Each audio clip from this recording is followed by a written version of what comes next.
Just letting you know, this is only my spoiler first impressions of the episode. Check my pinned comment for a free gift related to this video. And to watch my unfiltered reactions with exclusive bonuses, join my Asha Media TV Club. The link is in the description box below. Now, here's my afterthoughts of this episode of Supernatural. Okay, wow! What an episode! Woo! Well, I'm glad for some clarifications. I hope I get it right. This is where you're gonna have to do some correction. Okay, let's start from the beginning. So, I initially thought from episode 1 that the mark was being perhaps spread out to a bunch of babies. We're gonna have a little army of darkness, literally. Never saw the movie. It's on my list. But yeah, I thought that was going to be the case. So it's not the case. Darkness has embodied I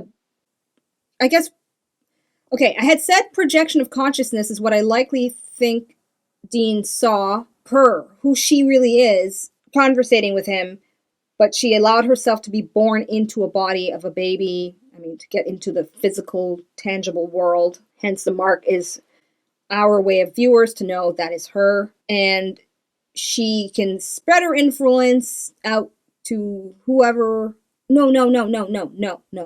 There's no spreading. Well, aside from the actual spreading of the darkness with people, aside from that, she eats their souls. That's what she needs to be fed with. And I really honestly thought it's because the guy had the baby with him the whole time for all those, stuck in the janitor's closet. So I really thought, like, she really meant to physically feed the baby, like, some milk, So, because if you're going to be in a human body, you got to nourish the vessel, more or less. That's what I was thinking.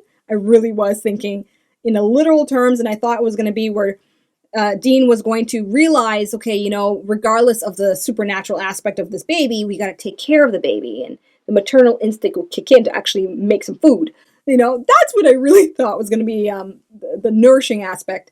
But it totally fits to add more to this situation that she feeds on souls. That's how powerful of a being. And it's and then having that be so nicely tied in with Crowley as the king of hell who does collect souls. So then she's going to go with him likely to hell, and he's going to try to align himself with her. But if they show in this episode that she went from a baby to a, 5-year-old? And is that only after eating the one soul? Jenna? I kept saying Gemma and Jenna. Jenna, right?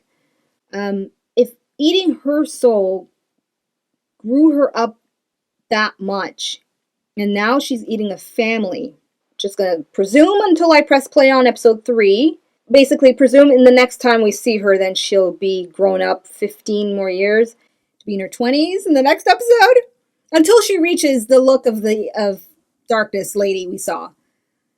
Yeah. And then, oh boy. That's what I'm presuming for now. Okay, so the bigger picture, though, with that is with Dean, the clear connection, and Dean knows intellectually they need to kill her or they need to do something with her, but his heart is going to be tugging at this connection, this bond that they are clearly showing with a lot of sexual tones that I certainly don't mind. So yeah. I'll leave it where that could possibly be.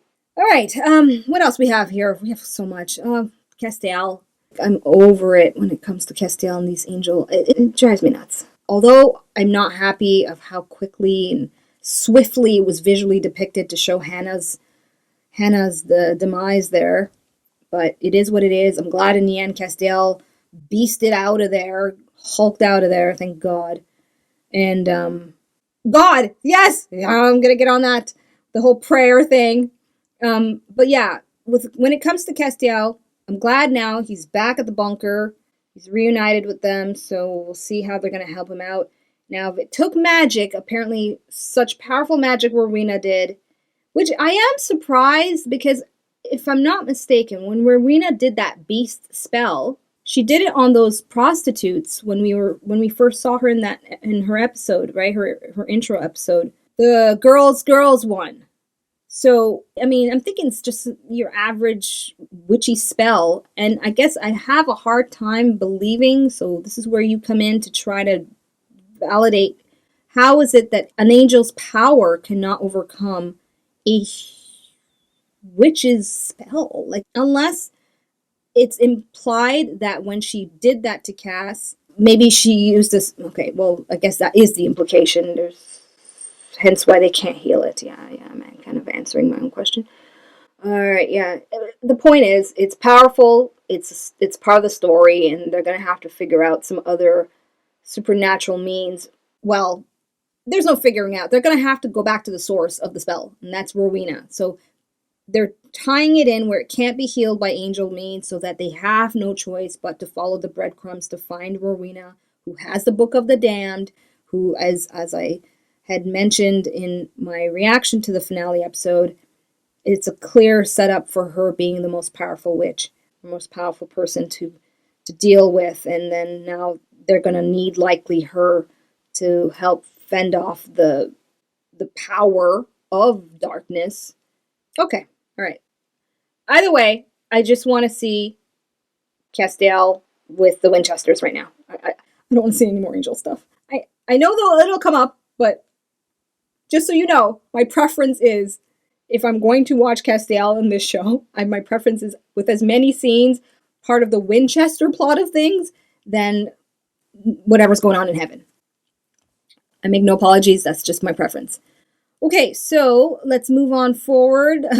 I did enjoy that whole reveal with Billy the Reaper, Lisa Barry. Haha, hats off to her. Now I'm happy to see who she is playing in Supernatural. I was aware of the actress being in the show. I just didn't know at what point, who she was playing. But now that I know, I look forward to seeing more scenes with her. And the whole thing that she was telling Sam about being unclean, I thought it was like a really, under the belt insult, considering how Sam has felt so unclean when he found out that he was, that he had demon blood in him and all that. So some of that sadness and kind of like, aw, for Sam came back when she said that to him, but showing it as an actual clue, especially when she said he was unclean in the biblical way. The way they led it up with the imagery of him connecting the dots while he has that going on for him, I thought it was great. And then holy oil ends up being the cure, which is fitting for this being somewhat, all kind of tied in with the Bible and Bible characters and all that stuff with Supernatural. I really enjoy that cleverness. I think that's really cool. Now, I hope they show a really plausible way to which they'll just cure people with holy oil. Because holy oil, if I'm not mistaken, it's not something they can easily get, right? That's why they keep it in that little pot. But the replenishing of it to then cure en masse whoever they meet up with who's infected, I hope they come up with something clever. And I'll trust that they do. Trying to, keep practicing, paying attention to every episode, with looking at things with the glass half full and not half empty. Yes. Constantly reassuring myself of that. Okay, what else? Before I get to my 2 cents on that whole prayer Sam gave. I think I touched on the main points from this episode. And, of course, Crowley. Oh, God, Mark Sheppard is just so good. Him and Dean, they bounce off so well with each other, these actors. It's just wonderful. I touched on the main points, and I'll let you fill in the gaps of whatever else you want me to take note of in terms of details to remember from this episode, without being too hinty about anything for future episodes. Okay? All right, let me go now with my wacky theory. I don't think it's wacky. I think it's a setup. I mean, come on. You have Sam praying. We had Dean praying to angels, and angels came and definitely delivered. And now you have Sam praying to God. It's the beginning of the season. We have an evil that even Lucifer had to lock up. That's a blatant welcome mat for Chuck to be like, hey, how's it going? Season 11. We made it this far. I'm here to help. I mean, mark my words in this video. If God doesn't show up in this season after you have him deliver this prayer, I think I'm justified in being very critical of that alone as being a terrible tease for a viewing audience. You know? God. Maybe. Okay. That's as far as I'm going to go with it. Ashamoji wise, I have no qualms saying it's a 5. If I really want to be nitpicky, I didn't like that little theme song thing they had going on whenever they were showing the darkness girl. Amara, that's her name. I just might as well just use the damn name they've been giving Amara. Yes, Amara Darkness. Yeah, I don't like that song. So when it comes on and I cringe or I wince, it's because I don't like it. I'm like, of all theme songs they could have chosen for the darkness. Yeah, so there you have it. Those are my afterthoughts about episode 2 from the 11th season of Supernatural. If you want early access to my reactions to this season, a lot earlier than what you're seeing here on YouTube, join my club, ashamediatv.com. Link is in the description box below. So, until my afterthoughts about episode 3 coming up very soon for you, I'll see you in the next one, everyone. Peace out. Thank you so much for watching. Be sure to subscribe and check out my other videos.